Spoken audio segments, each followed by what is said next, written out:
Muy buenas noches, sean todos bienvenidos a esta tercera sesión de nuestro programa de Humanidades Integradas.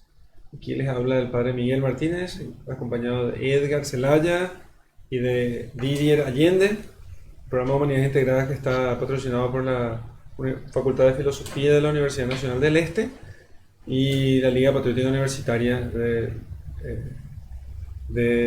Ciudad del Este. Hay solamente gente de la universidad. Bien, entonces, hoy vamos a comentar un libro que pasamos la semana pasada, anunciamos al final del video de la semana pasada, que es Ciudadela de Antonio de Saint-Exupéry. No voy a decir en francés porque tendría que pronunciar bien, ¿verdad? Pero Antonio de Saint-Exupéry, que es el autor del Principito, y tiene algunas obras, la más famosa evidentemente es El Principito, quizás la menos conocida es Ciudadela, que es una obra póstuma, de publicación póstuma, mejor dicho, y son manuscritos no terminados. Estos manuscritos no terminados fueron publicados después de su desaparición, porque Saint-Exupéry no falleció en la tranquilidad de su hogar, sino que en un vuelo, hizo un último vuelo y ese vuelo no retornó. Lo que no recuerdo es si hizo un vuelo sobre el desierto o sobre el mar, pero algún vuelo, o sobre el desierto o sobre el mar, y entonces allí desapareció Saint-Exupéry y no volvió más. De hecho, él es aviador. Ustedes verán, el que leyó El Principito va a darse cuenta que el aviador tiene un papel de observador, allí es protagonista, pero aprende con un personaje distinto a él. El desierto también es una cosa que llamaba mucho la atención. De hecho, en la obra La Ciudadela, el desierto y el mar aparecen como telón de fondo. Creo que había otra obra que se llama Vuelo Nocturno o algo así. Hay varias. Buenas noches a los que se desconectan. Acá ya estábamos conversando también con la gente que está aquí. Sí, tiene como 3 obras así, con el título. Una se llama Piloto de Guerra, Piloto de Guerra, Vuelo Nocturno, El Principito. O sea, el hombre le gustaba volar. Sobre el desierto. Sí, realmente. Y sobre eso quedó varado en el desierto. El desierto. Por eso probablemente tuvo una claro. experiencia marcante sobre ello. Un escritor habla de lo que sabe. De lo que vive. No de lo que vive, nunca escribe lo que no vive. Sí, muy buenas noches a todos, a los presentes y a los que nos están viendo. Sí, comentar un poco la vida de Antoine, aviador, plena era y auge de los aviones, recorriendo la Patagonia, conociendo desiertos, conociendo los mares y escribiendo y dejándonos unas cuantas historias, entre las más conocidas El Principito, que él dice que escribió para niños, que no es fácil de descifrar. Y ahora analizamos La Ciudadela, que parece ser un libro escrito por adultos. Que tampoco es fácil de analizar. Tengo mis dudas. Me parece que es todavía más difícil. Mucho más difícil. Evidente, es mucho más difícil. Y las imágenes, para el que vio El Principito, las imágenes van a ser muy conocidas. Pero esas imágenes no son invento de Saint-Exupéry. Son imágenes típicas del imaginario simbólico, religioso, también religioso fundamentalmente. De hecho, el imaginario religioso, o sea, el conjunto de imágenes religiosas no es sacado de la cartola, así, invento de cura, como diría así, sino que está siempre fundado en el imaginario de los pueblos. Y el desierto, el mar, el pozo, las estrellas, son imágenes básicas de ese imaginario, del imaginario que describe lo que se llama cosmovisión, ¿sí? Bien, no sé si les parece, hay varias cosas aquí, seguramente algunos se preguntarán, ¿de qué vamos a hablar hoy? Podríamos hablar de varias imágenes, habrán notado que hay numerosas imágenes, pero yo Aquí hablamos con los profesores y elegimos una imagen para comenzar. Vamos a ver si logramos recorrer todas ellas. Y los que están presentes también aquí pueden preguntar, comentar. No se escucha mucho, pero vamos a repetirlo aquí y participar libremente de la sesión, ¿sí? La primera imagen que vamos a comentar es el insensato, ¿sí? El insensato. Quizás hubiera sido más ordenado comenzar por la formación de la cultura, que comenta aquí San Exupéry, pero empecemos por el insensato y después vamos atrás con el tema de la formación. Sí. El insensato, ¿qué les pareció el tema del insensato que quiere derribar murallas, cambiar las cuentas del rosario del rey y demás cosas? El insensato que habla muy bien, que tiene buena retórica, que a nuestro narrador principal hasta llegó a convencer. Convincente, pero a su padre no lo convenció. Su padre sí entendía el valor de las cosas y el lugar de las cosas. Cosas que tienen su sentido, como él dice, en la casa de mi padre todos los pasos tienen sentido. Sí. Eso yo creo que es uno de los temas centrales de nuestra... Inclusive, qué interesante cuando dice, inclusive la sala secreta, que no tenía, parece, ningún sentido de nada, no tenía función salvo para decir que existen cosas secretas. Que no podemos conocer. Que no podemos conocer. O sea, por lo visto era una sala en el palacio que nunca se utilizaba.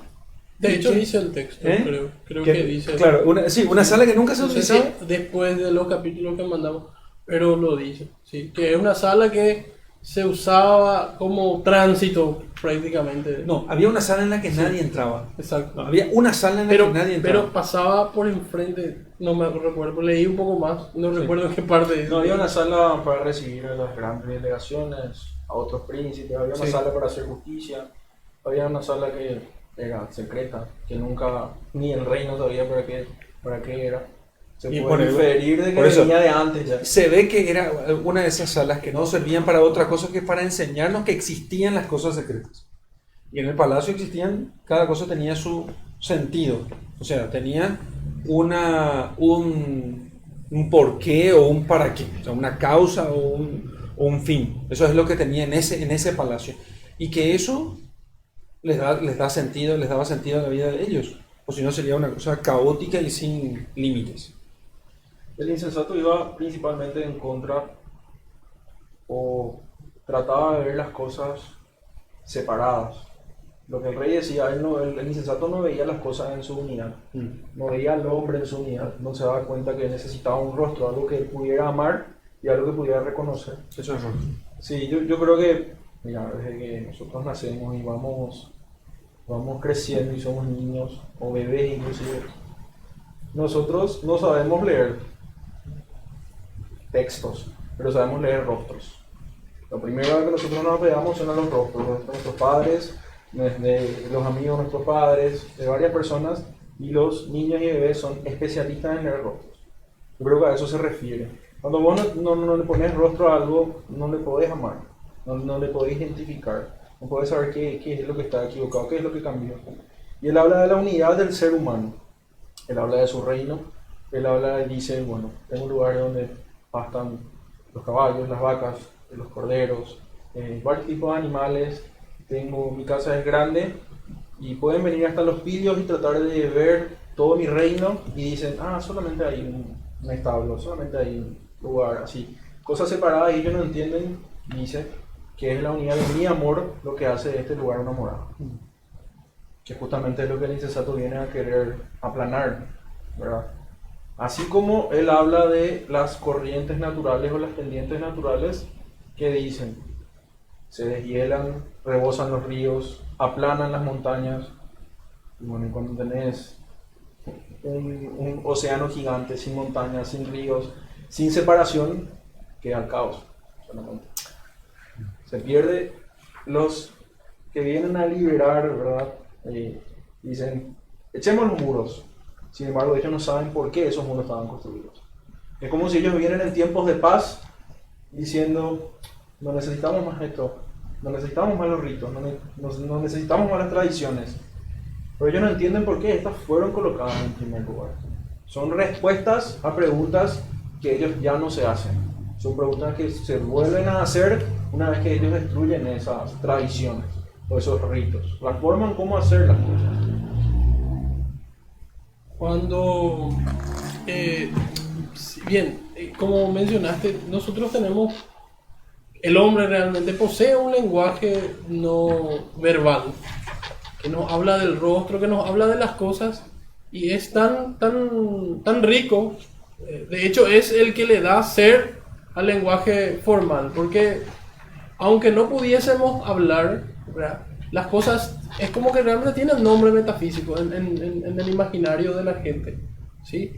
Y el profesor Adler habla de dos cosas muy interesantes al referirse, digamos, que tienen mucho que ver con la ciudadela. Que lo que ocurre y lo que hace a este mundo moderno, dice, son dos cosas: el progreso y la evolución, como ideas, ¿sí? La evolución en cuanto a que pensamos que en toda la existencia, los procesos evolutivos, la vida evoluciona. ¿Y qué es la evolución, verdad? Es hacer, biológicamente hablando, un ser mejorado respecto de su antepasado, ¿verdad? Aquí, por supuesto, una definición muy elemental, que bueno, eso pasa en un tiempo, y Darwin le va a agregar un montón de cosas, y los neoevolucionistas más cosas todavía. Pero evolución es esto, cambio, y por otro lado dice progreso. Pero, dice él, el hombre, ojo con el progreso, dice, porque el hombre es siempre el mismo. Entonces, ¿cómo se tiene que dar el progreso? No, pero... No, ya sé, no, quiero saber... Eso es verdad independiente quién lo diga. Los sabios siempre están... Lo diga Agamenón o su porquero. Bien. Mortimer Adler dice que el hombre es siempre el mismo, ¿sí? Entonces, el progreso se tiene que dar en función de esto, de que el hombre siga siendo hombre. No un recorte de sí mismo, como dijo él.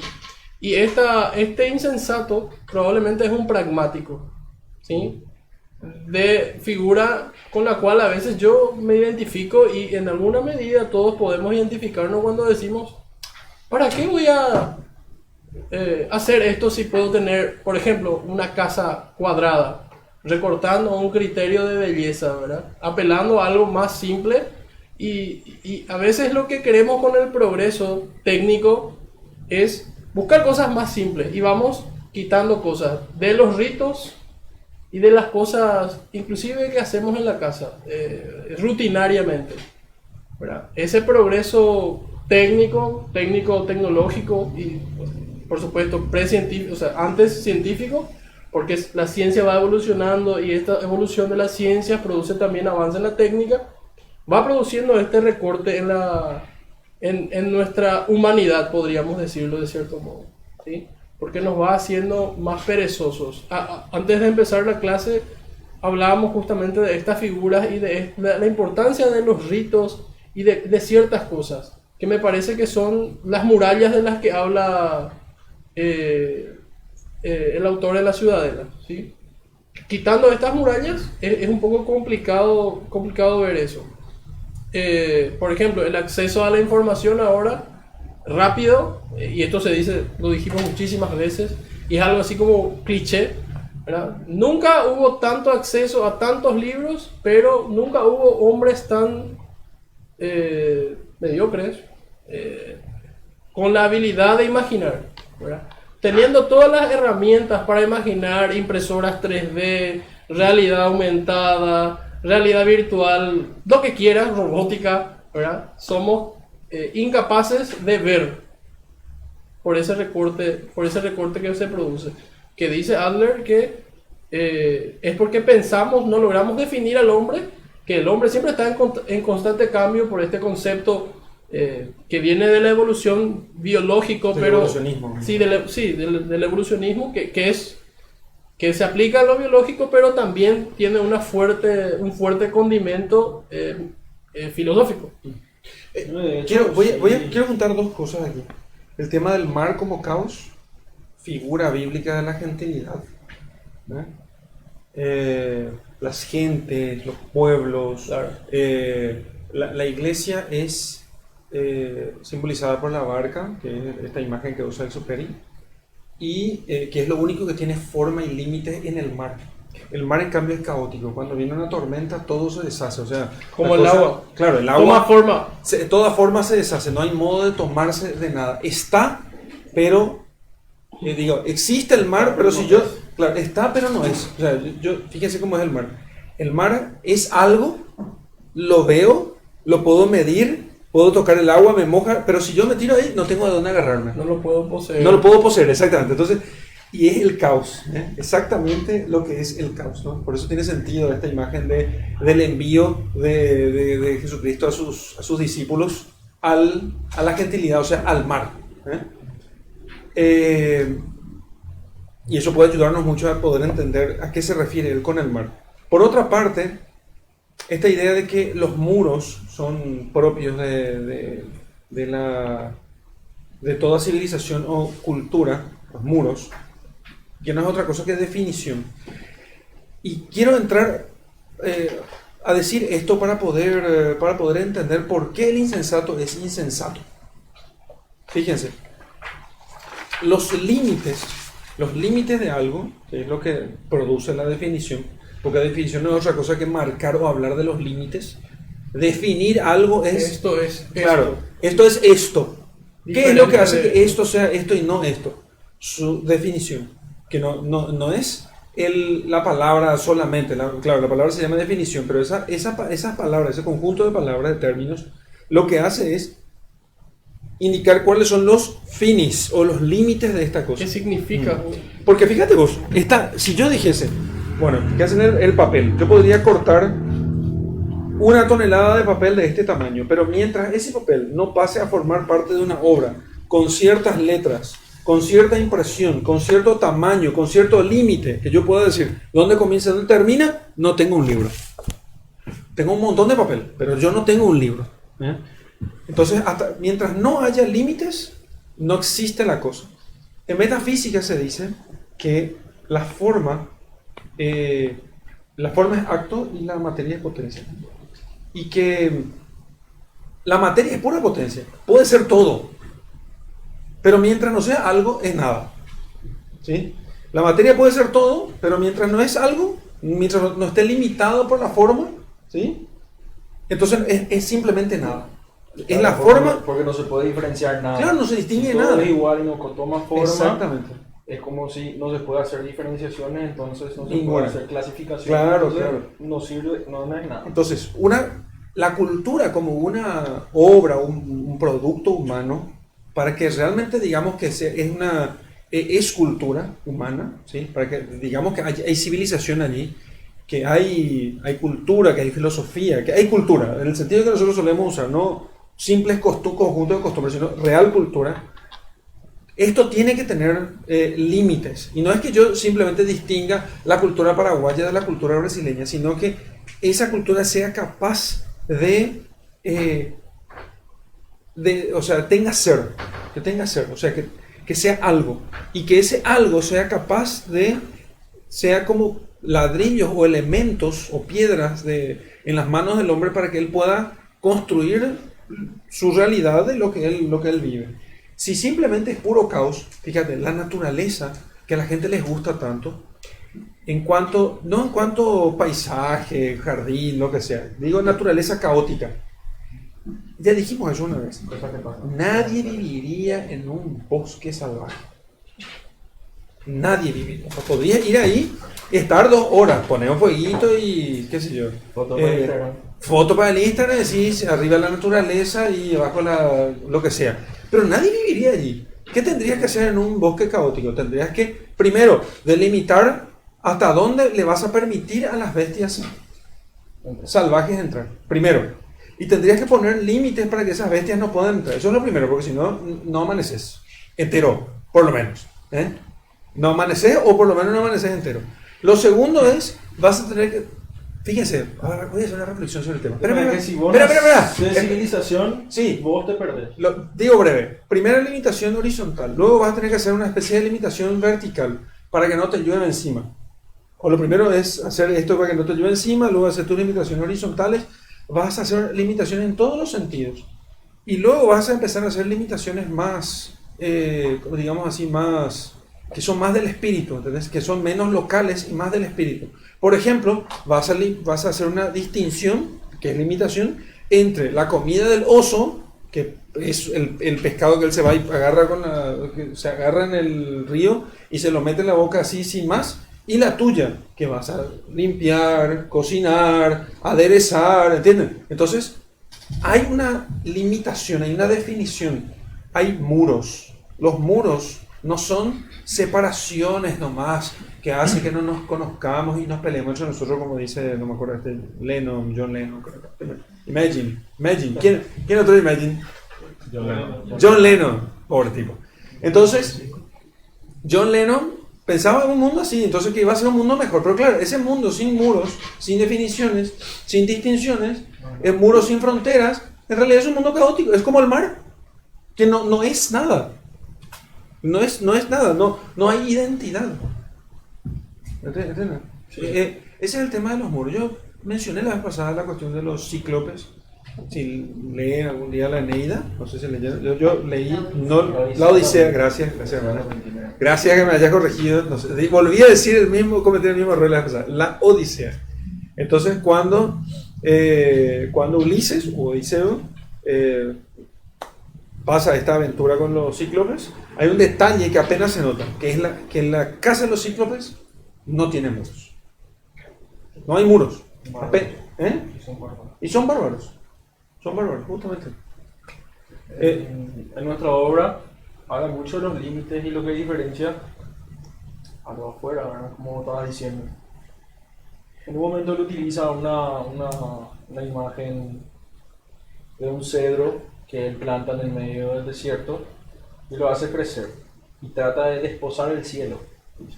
Con el cedro. Con el cedro, llevándolo hacia arriba. Entonces viene el insensato y dice: derribemos los muros y así nos haremos más fuertes o nos haremos más libres. Yo creo que esta imagen de constituir un límite y mirar hacia el cielo va hacia lo eterno, ¿verdad? Principalmente.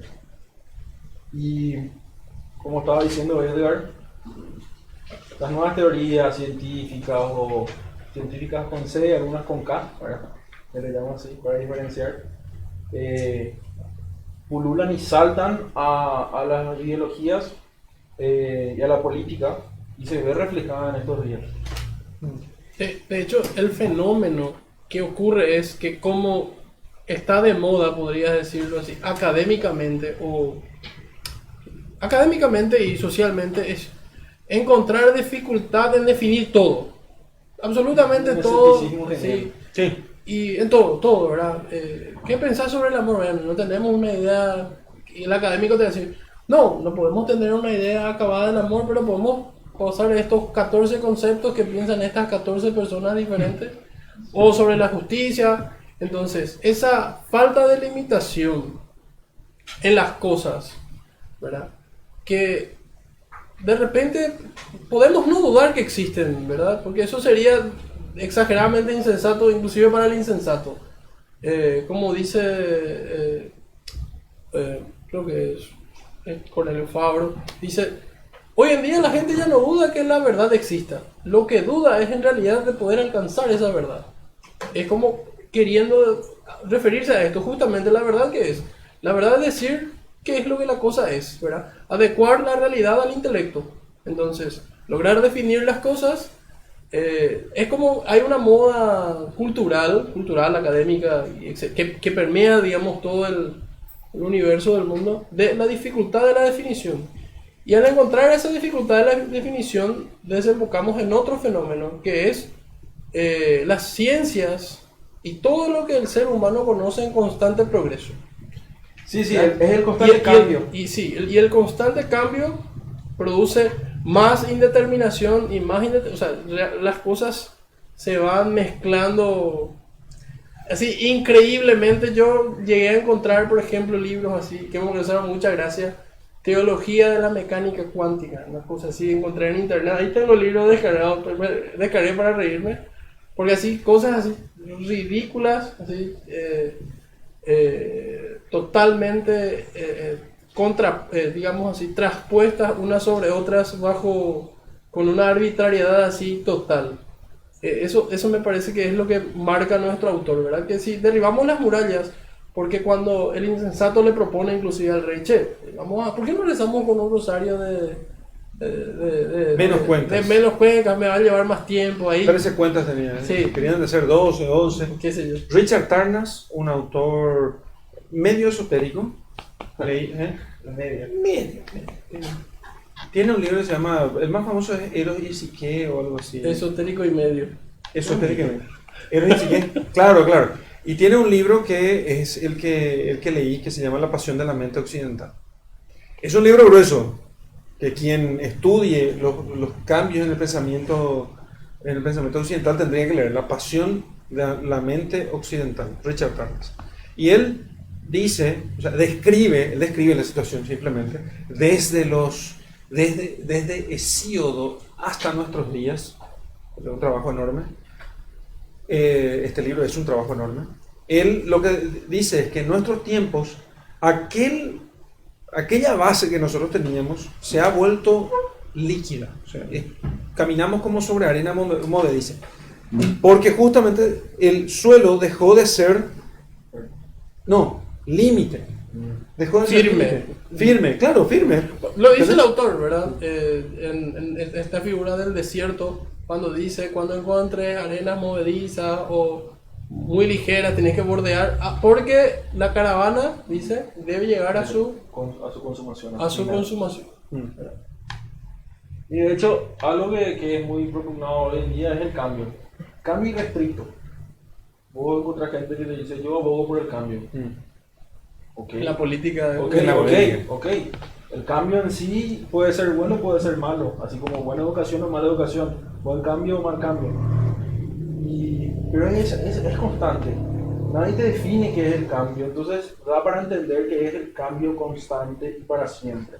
Cada vez que alguien, un insensato, quiere echar un muro, primero el muro delimita, crea una estabilidad, permite el ocio, el desarrollo de la cultura, de la literatura, de las artes, porque la gente tiene que estar alimentada y tiene que estar en una relativa paz para poder crear ese tipo de cosas, para poder formar una élite intelectual o llevar más adelante su civilización.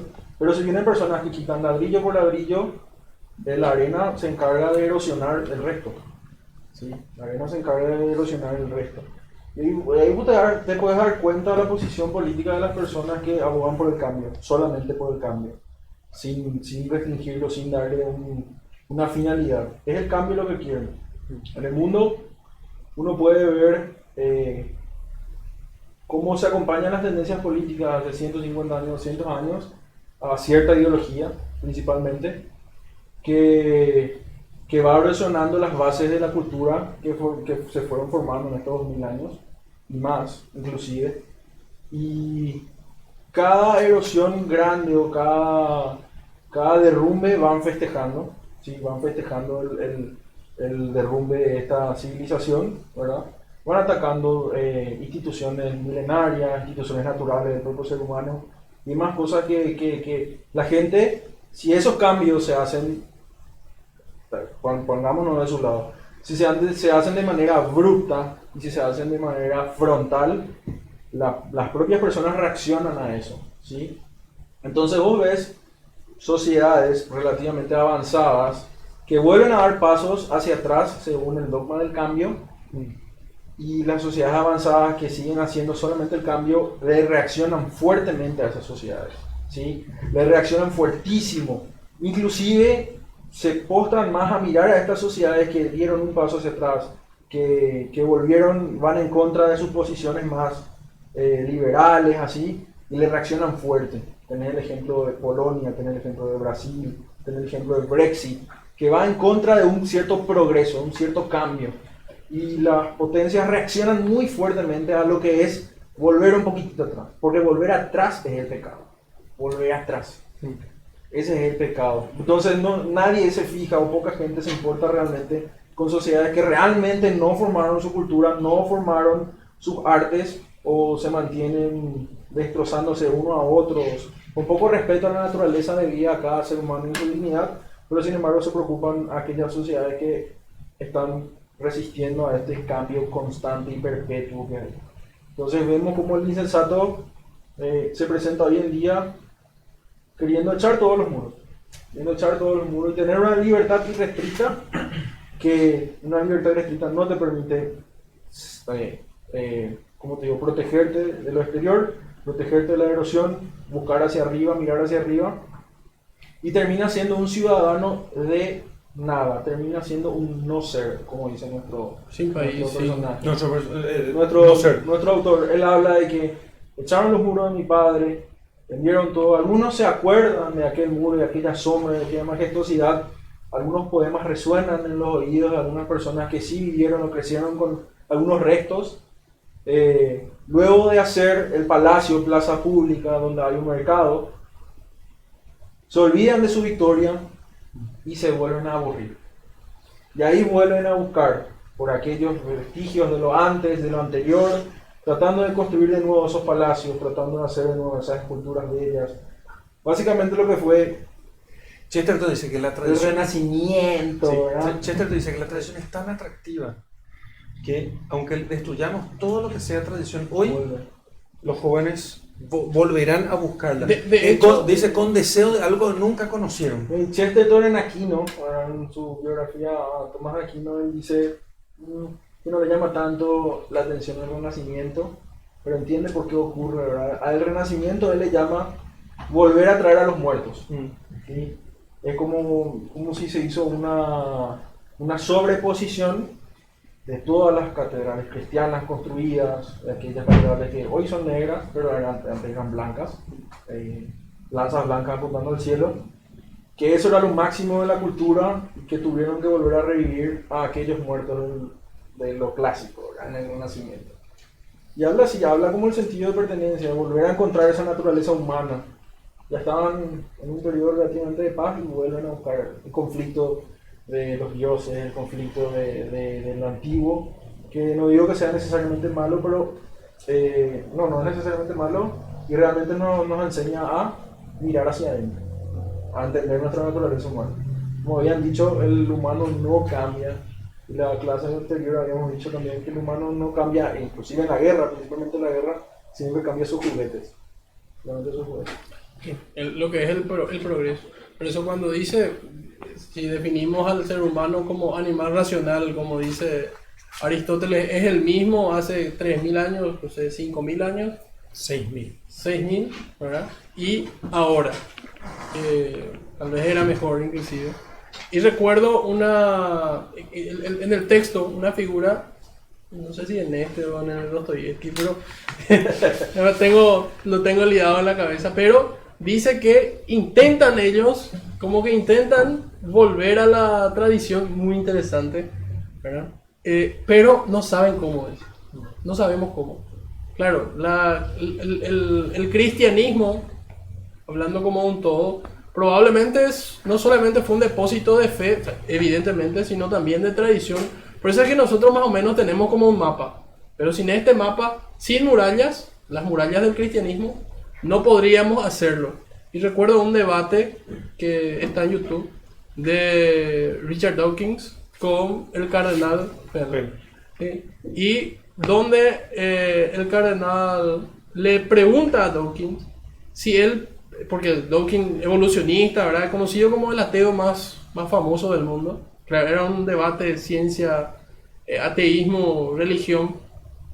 Y como él decía creer fervientemente en la evolución, y una pregunta muy picante del cardenal le dice, bueno, si usted cree tanto en la evolución, entonces, ¿usted cree que la evolución se podría aplicar hoy a nuestra sociedad? O sea, como una evolución social, no biológica, sino social. Y él dice, ¿dónde se aplica la supervivencia del más fuerte? Y Dawkins se escandaliza y dice, no, eso es imposible, ¿verdad? Y entonces toda la platea, todo el mundo se ríe, porque es como que se da cuenta que eso es una incongruencia, ¿verdad? Que nosotros, el ser humano por definición, con toda esta sensibilidad de poder guardar cosas que aparentemente no son necesarias, de poder tener tradición, fronteras, límites, identidad, ¿verdad? Que es lo mismo, todos son como sinónimos, pero en diferentes ámbitos o aspectos de la realidad. No se puede aplicar la supervivencia del más fuerte, ¿sí? Y me pareció muy interesante con lo que estaba y que va mucho con lo que estaba comentando Didier justamente, como inclusive la gente que es progresista en cualquier tema, en lo social, en lo económico, en lo político, que está sujeta a los cambios, ¿verdad? A los cambios respecto de los roles de género. Siempre hay una posición sustancial donde tiene que sostenerse y donde prácticamente, o sea, va a afirmar que es imposible el cambio, ¿sí? A pesar de que a veces quiera definir al hombre inclusive. Por eso es que llegamos al punto ridículo de debatir si hay vida o no hay vida en el aborto, por ejemplo. Edgar, una pausa. Referente cuando mencionaste sobre la verdad. Aquí Iván pregunta si es que, referente a la verdad, si es adecuar la realidad al intelecto o adecuar el intelecto a la realidad. Lo segundo. Sí. Es lo segundo, evidentemente, Sí. pero si de repente hay alguna salvedad. No, nosotros participamos de manera, así, muy entre paréntesis, Claro, pues. participamos de manera, o sea, como en dos momentos diría yo, así para explicarlo gráficamente. En un momento pasivo, existimos igual que las cosas, y en otro momento las poseemos, digamos, con el intelecto. O sea, nuestro intelecto penetra en las cosas, por eso es que es la adecuación del intelecto a la cosa. No podemos, como dice Kant, nosotros dar forma desde nuestra mente a la realidad así arbitrariamente. Nuestra realidad toma los límites de la realidad, ¿verdad? Y define las cosas. Hablando como concepto, concepto es un término que Platón atribuye a Sócrates, ¿sí? Sócrates es el que dice que va a definir las cosas, ¿sí? Mentalmente, y después eso se vuelve término inclusive. No sé si está... Sí, seguramente Iván no está bien. Esa definición de la adecuación del intelecto a la realidad es, yo estaba leyendo sobre eso y es unánime. Es unánime. Sí, Hasta hace poco, bueno, es unánime en el sentido de qué es la verdad. Se discute sobre si se puede conocerla, cómo se la conoce, cuáles son sus límites, y entre otras cosas. Pero la definición en sí esa es única.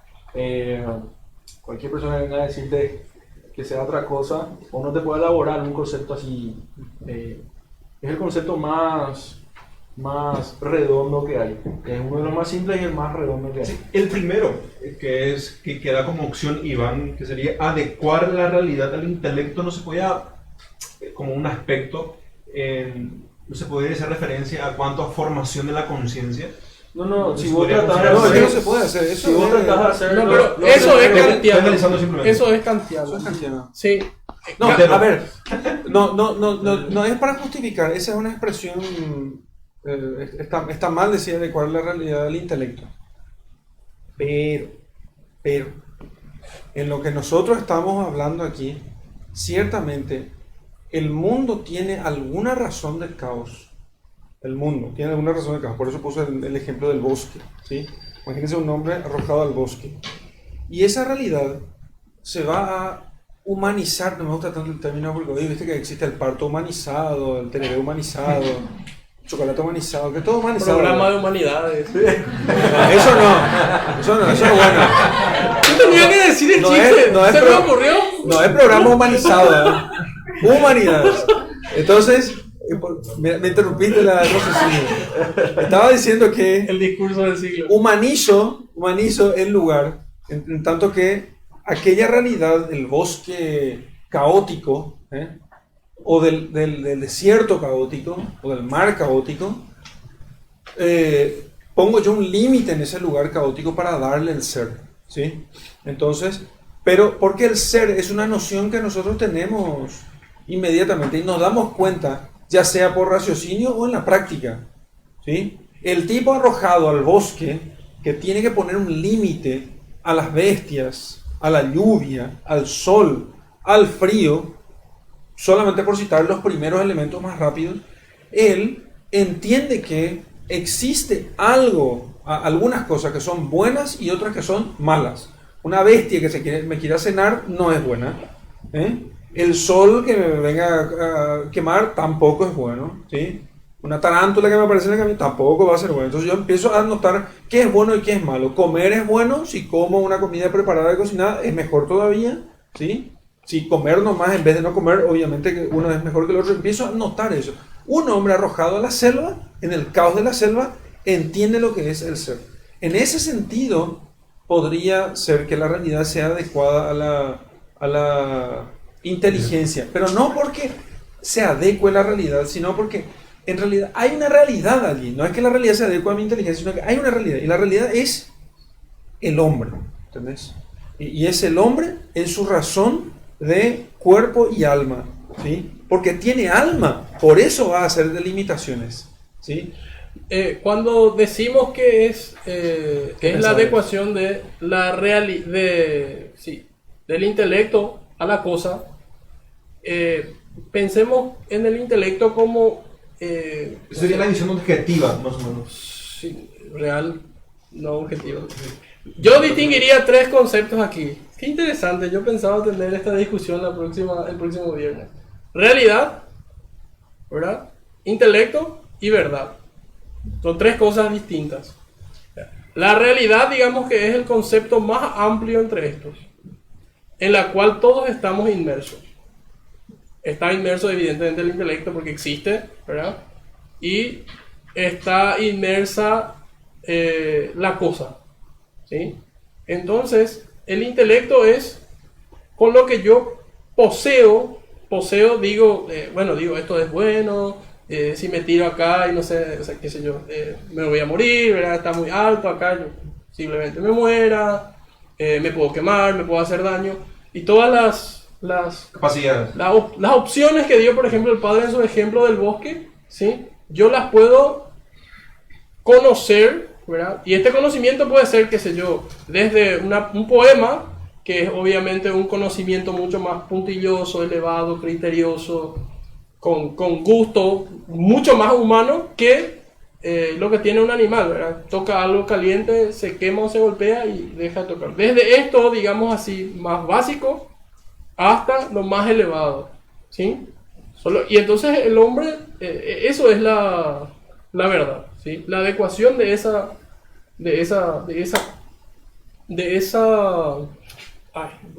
la realidad, de la cosa, de la mente a la cosa, ¿sí? La mente, la mente no predefine esto, ¿sí?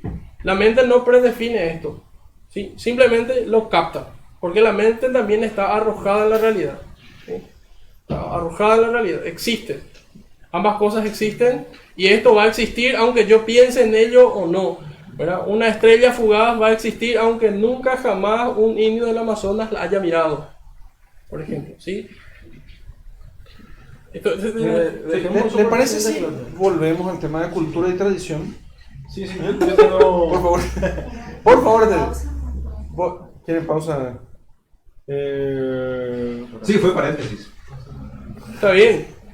Yo pensaba tener esta... Vamos a tener 5 minutos de pausa, ¿sí? Y volvemos enseguida entonces. 5 minutos, apenas hasta y 10. Ahora, en mi reloj es 12 y 3. Perdón, 12, ¿qué estoy diciendo? 9 y 3 y leí el palito largo. Y entonces, las 9 y 10 retomamos otra vez, ¿sí? Volvemos enseguida.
Muy bien, volvemos aquí con la segunda parte de la clase. El año pasado era muy útil hacer esas pausas porque ahí uno discutía un poco y entonces ordenaba las ideas. Javier me acaba de decir, estirar la oreja sobre el tema, diciendo que pero acaso si te metes en la casa, volviendo al tema de la formación de la cultura y formación de la civilización, que es como el tema más importante, y es muy importante para nosotros porque a nosotros lo que más nos preocupa es, o sea, ya sabemos que esto es un lío, ¿entienden? O sea, ya sabemos que esto está caído, que todo está por el suelo. La pregunta es ¿cómo hacemos nosotros para poder restaurar la cuestión? Ese es el punto. Y ahí es donde vienen las recomendaciones o las ideas interesantes de Saint-Exupéry. Entonces, la idea sería muy interesante realmente reflexionar, no aquí ahora, sino que nosotros podamos meditar, ¿qué hace un hombre arrojado a un bosque? ¿Sí? Y sobre los pasos que él realiza para construir allí su ciudad. O sea, la fotito del selfie, decir, ay, estoy en la naturaleza, qué lindo todo aquí, eso es para el selfie nomás. Pero si yo estoy arrojado en el medio de la selva, no me va a importar echar unos cuantos árboles, quemar un poco por aquí, matar algún animal por allá para comer y a veces para defenderme. ¿Entiendes? O sea, voy a transformar aquello. Entonces, dice Javier, ¿acaso el hecho de que yo transforme la realidad no es justamente porque yo puedo ver la realidad que hay allí? Entonces, defenderme de lo malo, tener lo bueno en casa. O sea, estos límites lo que hacen es dejar lo malo afuera y lo bueno adentro, ¿cierto? Entonces, lo que entra adentro es bueno, ¿sí? Un poco de lluvia, un poco de sol, un poco de los animales, muertos de preferencia, ¿no? O sea, y listos para comer. Entonces, bueno adentro, malo afuera. Esa es la idea de ciudadela. Ciudadela es el hombre hace una ciudadela afuera de sí cuando adentro de sí tiene la ciudadela hecha. O sea, tiene un conjunto de cosas con sentido, con límites, con definiciones. Entonces, y es importante que permanezcan así. Sí. Entonces, él dice, Saint-Exupéry va a usar esta frase que está en la primera página. Ciudadela te construiré en el corazón de los hombres. Cuando en el corazón de los hombres se pierde la ciudadela, o sea, cuando ahí ya no se deja lo malo afuera y lo bueno adentro. Cuando en el corazón de los hombres se pierden las distinciones, los límites, cuando caen los muros, cuando no hay pudor, digo, pero no me refiero al pudor del tipo de solamente guardar el cuerpo, también eso, ¿verdad? O sea, obviamente, pero por un pudor moral. El pudor interior, ¿entendés? Ciertas cosas que están guardadas para ciertas personas, las amistades, las ideas, no es que uno todo lo que piensa y lo que hace pone en las redes sociales, ¿entienden? Que hoy el hombre hoy es como un cíclope. Es grande, o sea, es voluptuoso, es voluminoso en su cuerpo, sí. Es grande materialmente, pero solo tiene un ojo, solo tiene ojos para una cosa, no ve el relieve, no logra distinguir. Por eso es brutal. Por eso es que no leemos textos filosóficos en Facebook, leemos me siento mal. Claro. Yo dije, la vez pasada yo estaba diciendo, justo cambié la foto de portada de mi perfil y como suele suceder en esos casos, 700 me gusta. Les voy a contar lo que yo dije. Ahora voy a contar lo que dije. No, dije, Miguel Acevedo. No, yo dije, está la mitad de la bacanada, dije. Porque si vos pones algo serio, la gente no ve, ¿entendés? O sea, se mueve por la... ¿Pero qué tiene que ver eso con la cuestión? Vos me interrumpí aquí. Tiene que ver, pero voy a decir por qué tiene que ver. Tiene que ver porque... voy a volver al tema de la ciudadela, ¿sí? Vuelvo al tema de la ciudadela. ¿Quién te impide? Me ven con cara de censurador. Vuelvo al tema de eso es por el tema del pudor hablamos, pero... Entonces, en nuestro corazón es donde tiene que haber primero el pudor. Y después... los muros en nuestro corazón.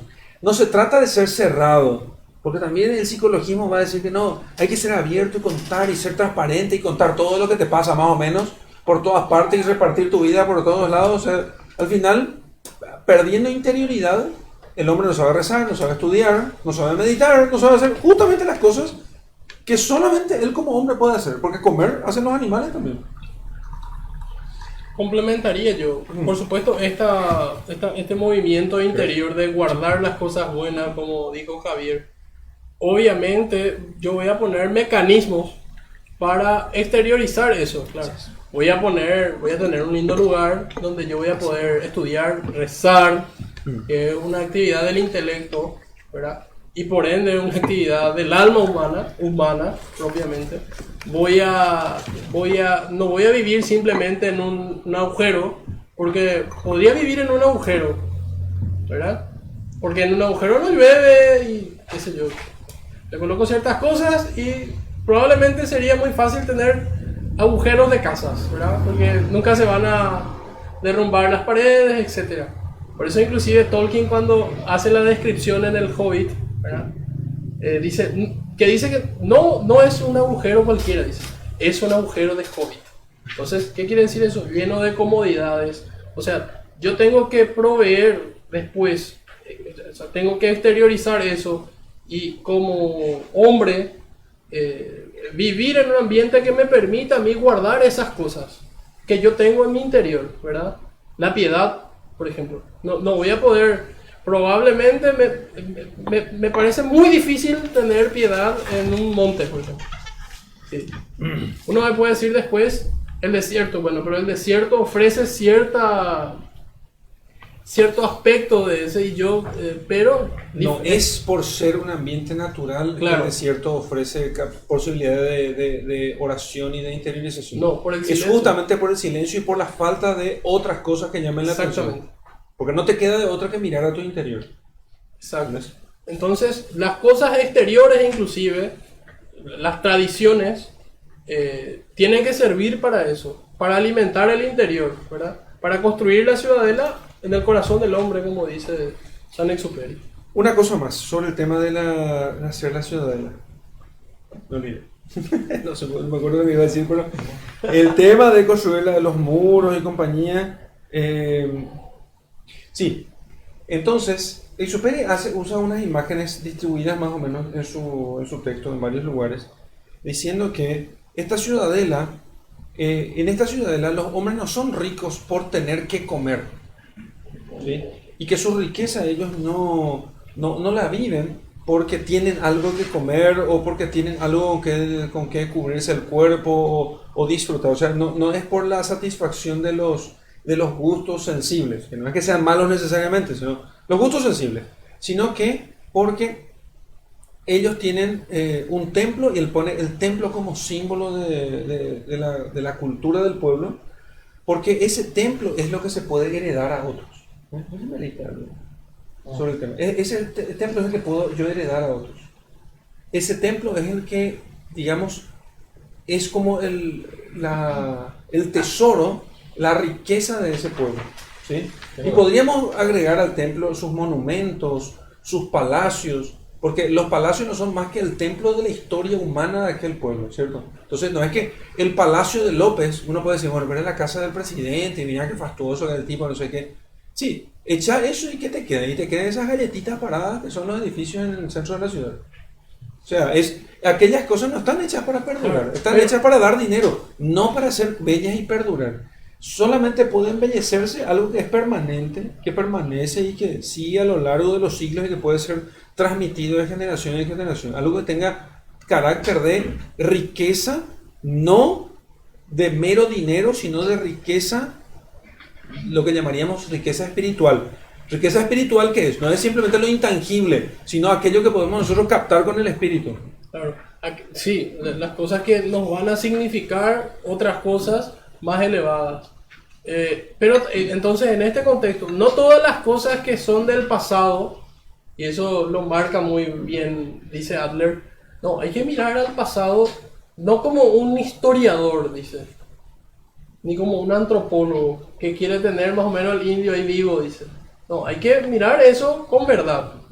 Por ejemplo, nosotros podríamos pensar aquí que si vamos a conservar cosas por conservar, podríamos conservar que sea el canibalismo, el infanticidio indígena. No, nosotros conservamos aquellas cosas que culturalmente nos hacen mejores hombres, nos hacen hombres más elevados, que elevan esa naturaleza.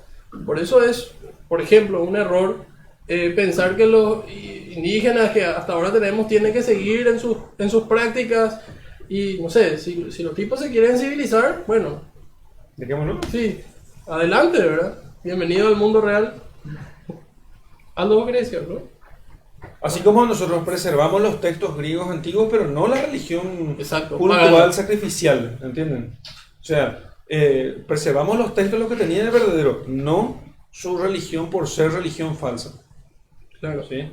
Ni muchas de sus costumbres. No pensamos, dice Adler, como en la tradición o en las costumbres como un ciclo que necesariamente se tiene que repetir. Y tampoco pensamos en la tradición como algo que tiene que ser superado, como progreso infinito, ¿sí? Sino que tenemos que pensar en las cosas que van a elevar el alma. Por eso termina diciendo de vuelta, el hombre es siempre el mismo. ¿Les parece que se podría decir que nosotros tenemos tantos mejores somos cuanto más cosas permanentes podemos encontrar? Sí. ¿Mm? Sí. ¿Qué pensás? Porque las cosas permanentes son cosas verdaderas. Sí. Sí. O sea, vamos a ser mejores y hacer, o sea, porque una cosa que quizás nos estemos preguntando, o que algunos se preguntan es, y bueno, ya sabemos que está todo un quilombo este tema. ¿Cómo hacemos para recuperar las tradiciones en la cultura? Entonces, yo creo que podríamos sintetizar o resumir eso diciendo que tenemos que pelear por encontrar cosas permanentes. Cuanto más permanentes sean, son más permanentes cuanto más verdaderas sean. Cuanto más elementos permanentes encontremos, tenemos más rocas para construir el edificio de la cultura. Sí, porque el orden genera más orden. Sí, el orden genera más orden. ¿Te gusta la idea? Sí, no, y acá, por ejemplo, el rey dice, es mi amor lo que crea la morada, en todas estas cosas. Ustedes pueden mover piedras de un lado al otro, pero no crean el silencio. No crean el silencio que creo yo al juntar estas piedras, a darle una forma o al decir cómo colocarlas. Inclusive pueden venir los bárbaros destrozar esto y con estas mismas piedras hacer otros templos, pero no tendrán no tendrán lo que yo soy. Ellos tratarán no sabría decir qué amarán, qué van a amar, ¿verdad? De hecho, en el capítulo 5 es como que él dice, todos van a ser lo que yo quiero que sean, como un hilo conductor más o menos. ¿Sí? Sí, dice, el hombre nacerá de la verdad de mis ordenanzas. Y ahí él incluye costumbres, leyes y lenguajes, ¿sí? Que es básicamente la civilización. Él está diciendo, en varios momentos él dice, yo forjo al hombre, yo hago al hombre, yo le imparto una justicia implacable cuando se aparta de lo que yo creo que está bien. Él dice, manda a apedrear a cierta persona, pena de muerte a cierta persona, va creando así una forma implacable. Y dice, las masas o la gente va a hablar y va a cuchichear de noche sobre la justicia hecha o no en el medio del desierto. Yo voy a apagar ese cuchicheo, no dejaré que ellos hablen, porque yo forjo al hombre. La justicia debe hacerse. Muy, muy fuerte, tienen varios elementos de justicia, por ejemplo, implacables. Pero creo que es necesario, porque en un momento él dice, bueno, voy a mandar apedrear a la mujer adúltera, ¿sí? Al comienzo, de hecho, en el primer capítulo tenemos muy presente el tema de la compasión y la muerte. Él dice que él vio muy fácilmente perder la compasión a los hombres, ¿sí? Los hombres perder compasión con otros. Y él dice que dejó de ser condescendiente con los moribundos, los que llegan a la muerte propiamente, y con algunas mujeres, ciertas mujeres que tienen heridas ostentosas en el corazón.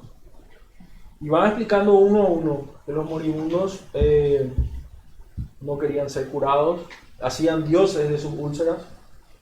A los muertos, al llegar al final de su vida, cuando el rey, cuando era joven, dice que él tenía compasión de ellos porque pensaba que no había más allá, que ellos se quedaban en una oscuridad infinita más o menos.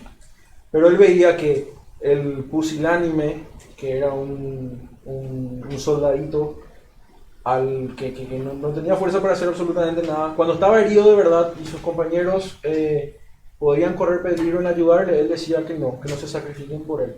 El avaro o el mezquino, que cuidaba sus cosas con tanto recelo, en el final de su vida terminó regalando sus cosas como si fuesen juguetes de un niño. Y así él va contando por qué no tiene compasión con esas personas. Y es realmente un poco implacable. Pero es muy interesante conectar las imágenes que él da. ¿Verdad? Pero de cierta manera, además de ser implacable, él impone cierta ternura. ¿Por qué él le castiga a la mujer adúltera? ¿Por qué?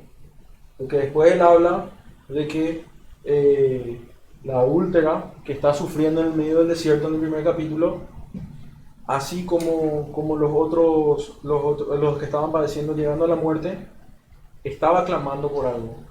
Estaba clamando por el orden, estaba clamando por la casa, estaba clamando por el lloro de un niño que no era cualquier niño sino el suyo, ¿verdad? Pero igual se impartió justicia.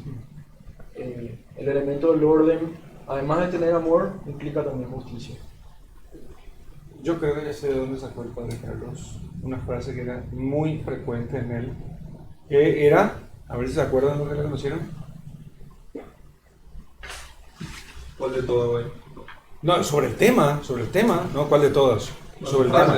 Muchísimo. La compasión o la piedad es cruel. La piedad. Sí. La piedad, bueno, se decía la piedad en cuanto a compasión. La piedad es cruel. La piedad es cruel porque la piedad termina no pocas veces deformando la realidad, no la realidad del hombre firme, sino la realidad del hombre. Claro. Por compasión no termina simplemente no queriendo que se sufra, cuando el sufrimiento hace parte de una especie de línea de ordenamiento de las cosas, ¿sí? Cuando las cosas están desordenadas, el reordenamiento implica sufrimiento. Entonces, si yo no quiero que sufra, no quiero el orden. Y solamente el orden puede poner sentido en las cosas. ¿No es? O si no, yo no quiero que sufran más simplemente, y al final la cosa continúa desordenada y aquello pierde el sentido. Son como las piedras derrumbadas de un castillo, ¿no? Es cierto, o sea, entonces en este sentido, el orden que va a desembocar después en costumbre o en tradición, ¿verdad?, se sobrepone, digamos, a las experiencias sentimentales, por así decirlo, o sea, afectivas propiamente, directamente por lo menos. Están más bien colocadas como para que yo me eleve, ¿sí? Ciertamente la compasión, inclusive es costumbre entre los cristianos ahora, pero no es el elemento central de la revelación. Cuando dice ámenme a mí sobre todas las cosas y amen a su prójimo como a ustedes mismos, no se está refiriendo a la compasión, sino es otro tipo de caridad aún más perfecta, ¿sí? Donde a mí me permite crecer, mostrar, ser la luz, por eso dice, ser sal y luz para el otro. ¿Sería mejor usar lástima en lugar de compasión para definir lo que están diciendo? Eso es la compasión. La piedad es cruel. Uh-huh. La lástima es cruel. Porque Sí. compasión me parece que tiene un sentido mejor virtuoso. significado. Sí. Significado virtuoso. Sí, puede ser. Claro. Probablemente al hacer estos comentarios nosotros corramos el riesgo de Imprecisiones. porque es un coloquio, ni esto está no está memorizado esta conversación. Pero sí, tenés razón. La lástima, el tema es que hay que entender una cosa. La compasión es una virtud, ¿cierto? Y la piedad también, ¿verdad? O sea, la piedad es una virtud, no vamos a estar discutiendo ese tema ahora, ¿verdad? Lo que estamos diciendo es, a la luz del capítulo primero de Ciudadela, es que no hay que tener lástima simplemente por el sufrimiento del otro. El sufrimiento no es, lo que está diciendo básicamente, el sufrimiento no es nada hay algo mucho mayor que el sufrimiento. ¿Sí? Hay algo mucho mayor. El sufrimiento no es nada propiamente en sí mismo.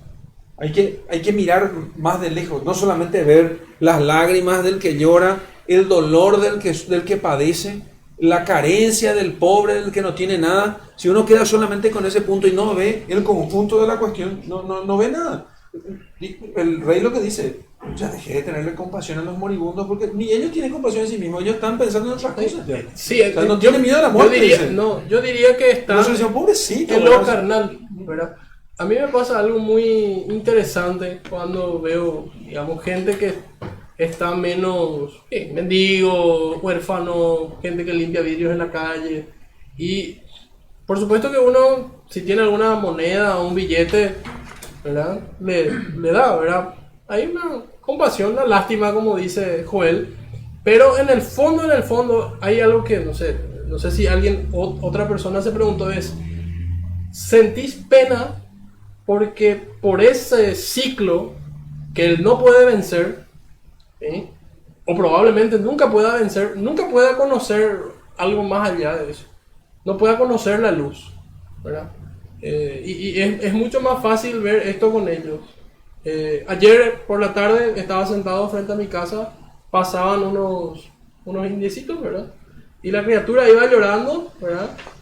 Descalza, atrás, y realmente mi mayor pena fue, no sé si inspirado por el texto de San Exupéry, fue que realmente decía, qué difícil va a ser para este niño, ¿verdad? Ver esta luz final, ¿verdad? No solamente, sí, estaban bien, todo, probablemente, un montón de necesidades, una lista interminable, así probablemente si le atajás y le preguntas, ¿verdad? Pero más allá de esto, está esta otra realidad en la cual él está inserto como en un ciclo. Y es lo que me parece que a lo que el rey se refiere, ¿sí? Como una especie de debilidad invencible. Es a lo que él se refiere. No siempre es así, a ver, hay milagros, ¿verdad? Y Dios a veces puede forzar meter la mano, pero es muy natural pensar que esto sucede de este modo. Parece que tiene que ver lo que dice Sertilange, de que es más importante la caridad del que enseña al que no sabe, en cuanto a intelectualmente hablando, que la caridad del que da de comer al hambriento. Es superior la primera que la segunda, en ese sentido. Claro. Supongo que no está diciendo que no les demos de comer a los hambrientos, no dice lo... Pero evidentemente sí, porque el cuerpo, lo que tenemos que nosotros ver es, gracias al rey del Principito, es que si nosotros solamente nos preocupamos por las cosas corruptibles, corporales, etc., entonces dar de comer al hambriento es una cosa, es bueno, sí, claro que es bueno, hay que dar el consejo, es una obra de caridad, se tiene que hacer eso, pero solamente darle de comer y nada más, y no ocuparme, o por lo menos preocuparme si es que puedo hacer algo, y si puedo hacer sería ocuparme de que en él no es simplemente yo tengo que hacer que sobreviva lo máximo posible. ¿Para qué va a sobrevivir si no puedo elevar su espíritu? No se me permite tampoco la eutanasia, ni el aborto, no se trata de eso. Lo que estoy diciendo es que si por algo yo tengo que trabajar es para que estas piedras no simplemente ocupen un lugar más o menos arbitrario, sino que realmente tengan sentido. Y ese sentido solamente puede ser notado, percibido con el espíritu. Solamente con el espíritu, ¿entendés? En ese sentido dice Sertilange que la caridad, enseñar al que no sabe es superior al dar de comer al hambriento, superior, no que se excluya, sino que es, si tuviéramos que elegir en cuanto a que es fruto espiritual, claro, el otro es un... En los retiros de evangelizadores siempre solían decir, si una madre tuviera que elegir entre enseñar la verdad y bautizar a su hijo, darle de comer, tiene que elegirlo primero, ¿sí? Y lo mismo sucede, si aquí tuviéramos que elegir entre una cosa y otra, claro, el bien del espíritu es superior al del cuerpo, ¿sí? Es más noble. Igual vas a tener que comer para poder estudiar, porque si no probablemente no vas a poder estudiar. De hecho, eso creo que lo entendían muy bien los jesuitas, ¿verdad? Cuando vinieron acá, ¿verdad? Evidentemente, a pesar de tener todas las potencias, Sí. los pobres guaraníes... Les enseñaba a vestirse, Sí. a cocinar, a comer, etcétera, pero con ese fin, ¿verdad? Con el fin Claro. de darles cultura a ellos, de civilizarlos. Entonces, ese es el punto de la cuestión. Aquí se trata entonces, seguramente, y tenemos que ir cerrando ya, se trata aquí entonces de construir esa ciudadela cuyas características nosotros ya vimos. Límites, sentido, ¿eh? Esos son, me parece que son las propiedades de la ciudadela. Límite, sentido, autoridad, que no es otra cosa que orden. La autoridad lo que hace es imponer orden, o sea, y el orden es jerarquía. Esas son las ideas que están dentro de Fecundidad, amor, tradición, habla todo eso. Habla de qué es lo que le da paz. Que es... y tradición, en tanto que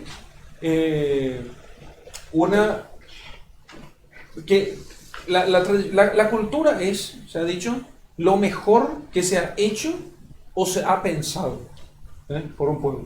Eso es su cultura. Lo mejor que se ha hecho o se ha pensado. También podemos darle esa definición. Pero Entre nosotros ese- los occidente. ¿Eh? Sí, la Sí, cultura sí. occidental para nosotros. Si nosotros pensamos en el Paraguay, podríamos decir, ¿qué es lo mejor que se ha hecho y pensado? Eso es nuestra cultura. Y en la medida en que los hombres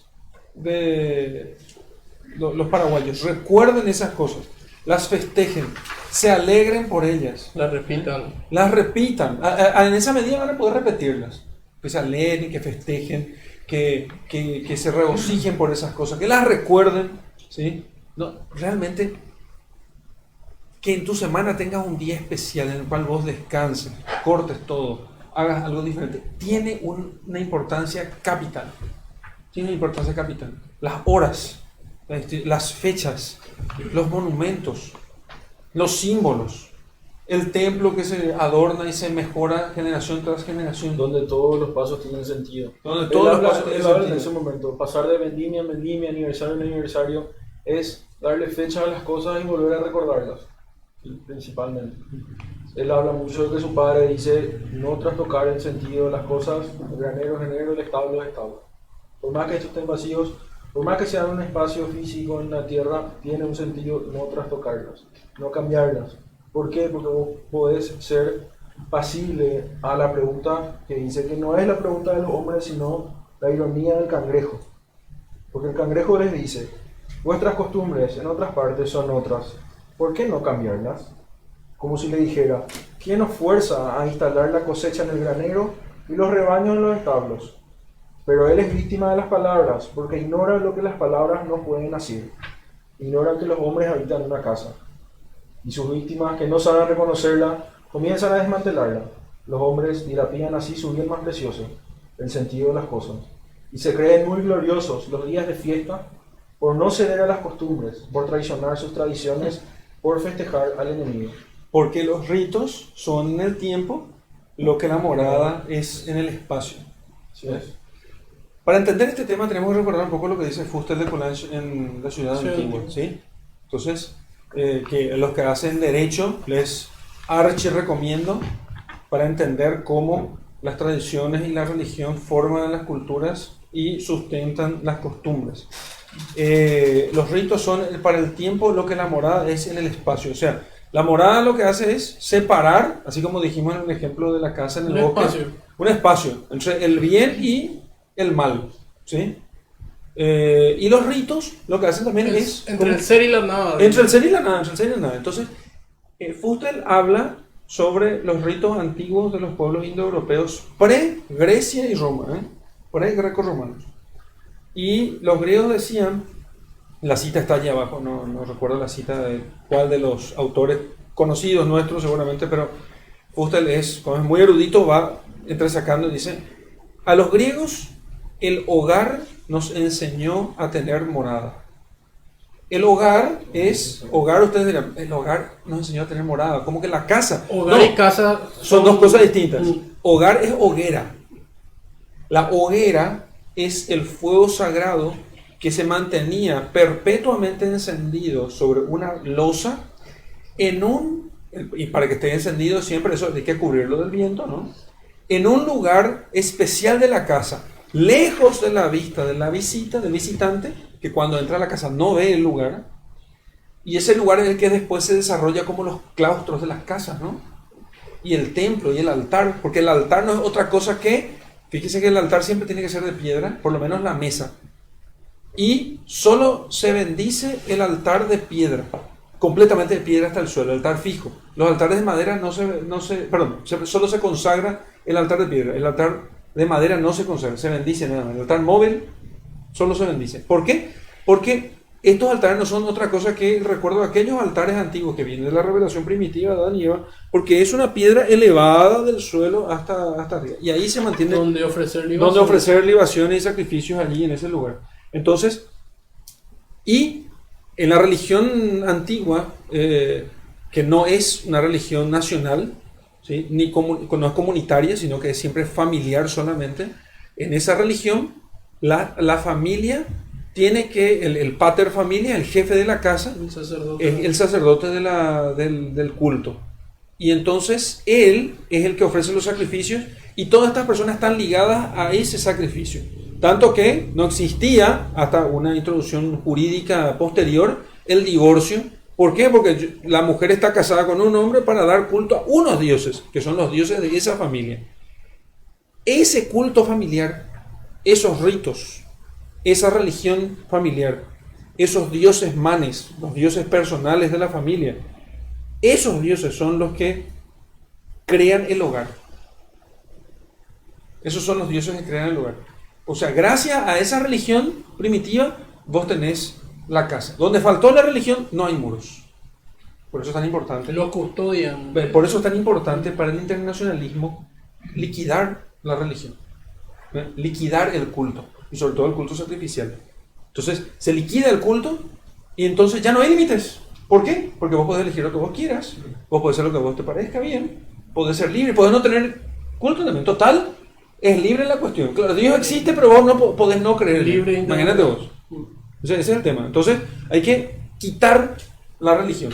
Hay que dividirla internamente, luego sacarla. Entonces, de tal modo que se pierdan los pueblos. Porque si no, no hay pueblo. No hay límites. No hay casa. No hay hogar. No hay familia. No hay hogar. No hay familia. Hay solo cíclopes de la Eneida. No, Odisea. No sé por qué sigo con la... Solo cíclopes hay. Solo cíclopes. Hombres casi ciegos. De hecho, el fuego era tan importante para ellos que siempre tenía que ser con un tipo especial de madera. Exactamente. Madera noble. Sí, le daban de comer, ¿verdad? Tiraban carne a la brasa, ¿verdad? O vino, o aceite, ¿verdad?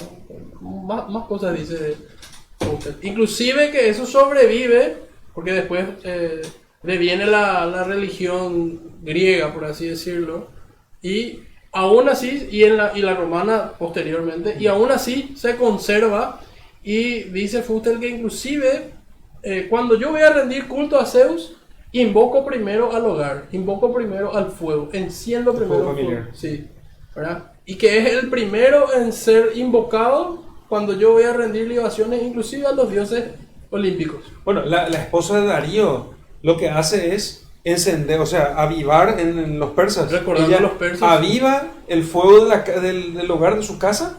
Sí. Y ahí ella invoca el espíritu de Darío. Claro, y por eso aparece la sombra de Darío como en la pieza, ¿sí? Porque él, una vez muerto, pasa a ser custodio de su casa, de este hogar. Además, todavía estas religiones así súper primitivas creían que, acá todos los hermanos leyeron usted.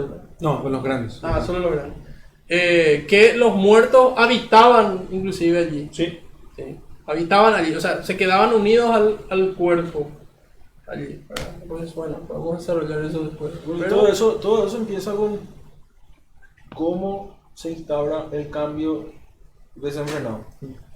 Nos presenta acá en el texto alguien que se va y le pregunta al rey y le convence a los otros menos al rey y le dice: ¿por qué usted reza un rosario de 13 cuentas?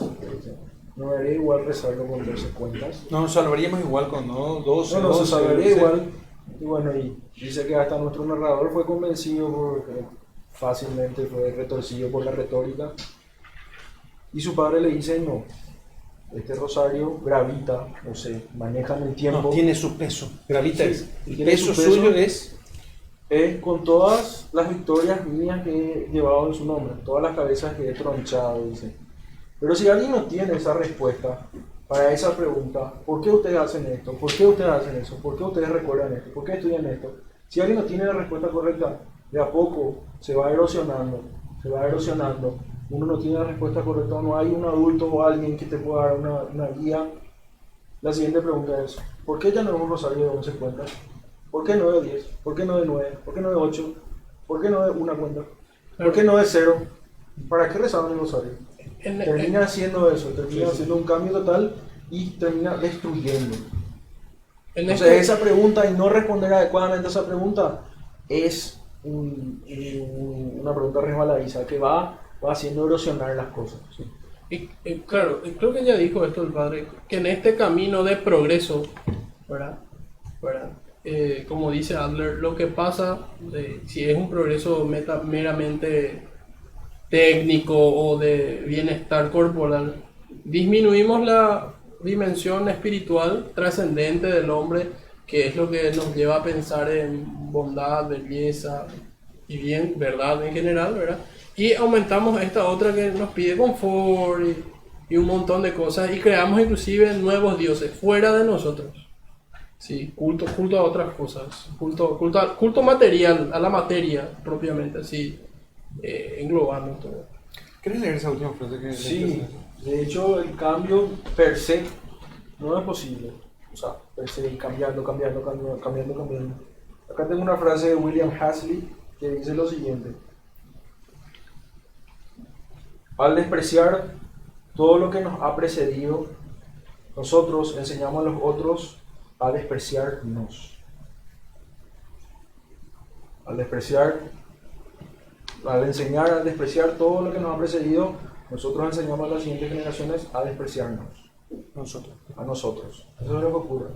Nosotros abogamos por el cambio. nos cambiarán un día. No cambiarán en un día. No nos tomarán en cuenta. Si nosotros somos reaccionarios a todo lo que hubo, a todos los ritos, a todas las tradiciones, a todo lo que está meramente sentado, si vamos cuestionando todo, erosionando las bases de la cultura, de la tradición, de la ciencia bien entendida, nosotros también quedaremos en el olvido. Hay que aprender y apreciar y sostenerse como el olivo, como dicen en una parte, sostenerse al olivo, estar dispuesto a recibir los soplos, pasar la noche, pasar el día bajo ese sol caliente y mantenernos firmes. Quiero leer un comentario de Enio Daniel del Facebook. No sé, creo que Enio es alumno, entonces les pedí que los comentarios los hagan en el grupo de WhatsApp, que es más fácil para nosotros leer, solo porque nos avisaron, estoy leyendo este comentario para los alumnos, digo. El insensato me recuerda a un pequeño pasaje del relato de Chesterton en El hombre eterno. ¿Alguien ya leyó el libro este? ¿El hombre eterno? ¿Por aquí? ¿Nadie? En el cual el muchacho cuya granja se encontraba en una de las vertientes decide viajar un día en busca de la figura o restos de un gigante.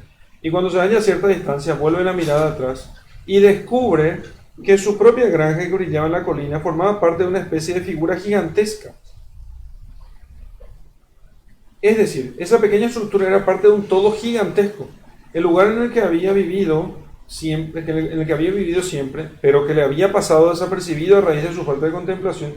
Ese viaje que el muchacho decide emprender se asemeja en cierta forma al insensato y su necesidad de derrumbar los muros cuando resulta que es dentro de ellos y a través de las cosas simples, la tradición, que puede comprenderse el todo. Gracias, Enio. Muy buena aporte. Súper. Bueno, entonces, ¿les parece si terminamos? ¿Sí? Así que, gracias Edgar y Didier por... Gracias. Quería decir nomás que me sorprende que estamos casi 2 horas ahí. Estamos. Gracias a todos por estar allí. Ya el año pasado ya hicimos ejercicio bastante de paciencia y hemos conversado un montón de cosas. Le vamos a pasar a los alumnos la lectura de la próxima clase esta noche o mañana, una vez que los profesores nos pegamos un rato y terminamos de elegir el libro. ¿Tenés elegido? Al final, sí. Porque le toca a él preparar. Preparó Didier. Y entonces pasamos esta noche o mañana pasamos el libro. Tengo varios, sí. Para que puedan leer esta semana, ¿sí? Y el Quijote, ¿qué podemos decir del Quijote? ¿Qué podemos decir del Quijote? ¿Qué podemos decir? A ver, ¿qué podemos decir del Quijote sobre con respecto a esto? A ver si me acuerdo de algo. Claro, fíjense ustedes, ya, enganche. Más 10 minutos de ya. Espera, no, ya vamos. El Quijote es un hidalgo, que es un hijo de algo, hijo de algo.